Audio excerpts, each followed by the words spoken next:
আসসালামু আলাইকুম।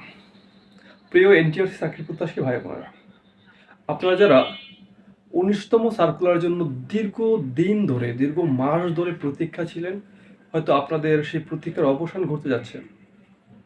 যে আপনাদের যে ১৯তম যে সার্কুলারটা, সেটাকে এখন ৮ম গণবিজ্ঞপ্তি হিসেবে প্রকাশ করা হবে।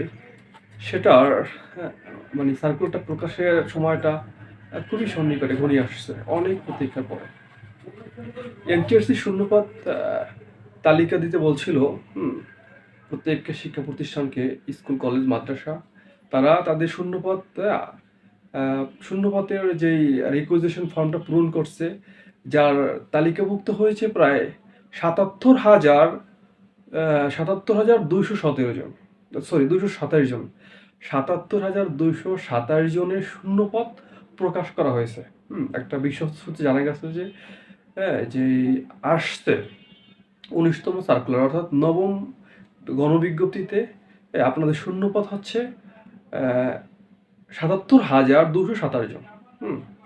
এটা, এবং এই সংখ্যাটা আরও বাড়তে পারে।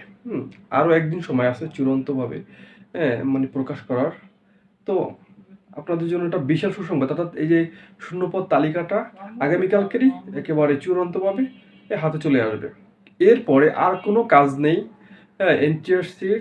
এরপরে আশা করছি এই মাসের ভিতরেই, যে অনেক প্রতীক্ষার পরে হলেও এই মাসের ভিতরেই শেষের দিকে হয়তোবা আপনাদের সেই প্রতীক্ষিত ১৯তম গণবিজ্ঞপ্তি, ১৯তম সার্কুলার প্রকাশ হতে যাচ্ছে।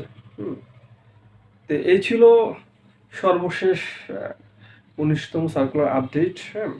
আশা করছি আপনারা খুশি হয়েছেন, আর আপনারা প্রস্তুতি নিতে থাকুন। পরীক্ষা সার্কুলার প্রকাশ হওয়ার পরে হয়তো বা আর বেশি সময় দিবেন, সর্বোচ্চ ১-১.৫ মাস থেকে ২ মাস, ২ মাস না ১.৫ মাসের মধ্যেই পরীক্ষাটা নিয়ে নেবে।